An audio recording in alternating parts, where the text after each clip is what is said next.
fact that we had the political right finally managed to hold a rally successfully, and it was large. So good job. I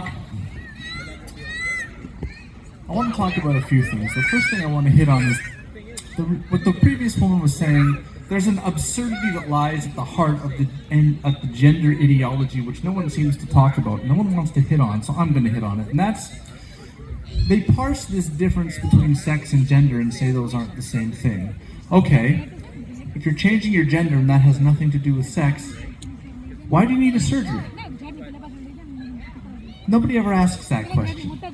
What is the point? What is the goal of the surgery? If it has sex, if gender has nothing to do with biology, why does gender-affirming surgery need to change the hormones, or reconfigure the genitals, or have a mastectomy? What's the point of all that? And the answer is that the ideology is itself entirely incoherent. They make whatever claim they need to make at any particular time to get whatever particular result they want. And the result is a whole host of claims, all of which contradict each other. Does that make sense to everyone? Is everyone following me? This is the instrumental use of language. They will adopt whatever position they need to adopt to get what they want through, and then, after having adopted that position, immediately swap and pick up another position in order to get whatever else they want through. And the result is that all of this is incoherent. Okay? I want to hit that hard because there is a manipulation of the language that occurs. They slide around in language, and they equivocate between closely related concepts with important distinctions in order to sneak their ideology in. So they'll equivocate and waffle back and forth between the meaning of sex and gender. They'll blur the lines between male and female. They will undercut, undermine, subvert, and otherwise deconstruct the meaning of terms, attempt to redefine the word. That's why they can't decide what a woman is. If you ask them for a straightforward definition, they can't give you one. Why? Because they want to be able to keep the definitions vague and fuzzy and blurry so they can slide around in language. Okay? So that's the first point I wanted to make, and I think it's important to hit on that because the linguistic manipulation and, what would you call it, the tactical maneuvers they make using language are very important to understand, because almost everything that they do revolves around a manipulation of language. So I just want to touch on that point again and say that the new meme has been that children are not property, you don't own your kids. Okay?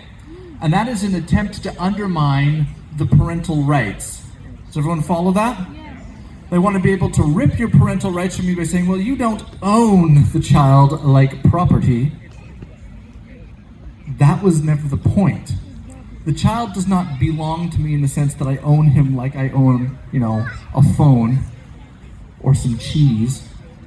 The point is that the child is my responsibility, and that I have ownership over the responsibility, the care, and protection of the child, and it is my job to determine what is best for my son. Everyone follow that? The linguistic manipulation is going to be done using the word belong. They're going to say children don't own their parents like property, and then they'll slide to children don't belong to their parents. Where the sense of belong there will be in the sense of property, when the correct response is children or parents are responsible for their children. And children belong to their parents in the sense of family. They are part of families, and what the government does not get to do is wedge and break apart families in the name of a political ideology that's being brought about by a small minority of people using obscure theories from the 60s, 70s, and 80s to try and rip this country apart. Everyone follow that? You are not entitled to say, we've invented a new theory that says men can become women. Okay. So now we get to take your kids away if you don't agree with us.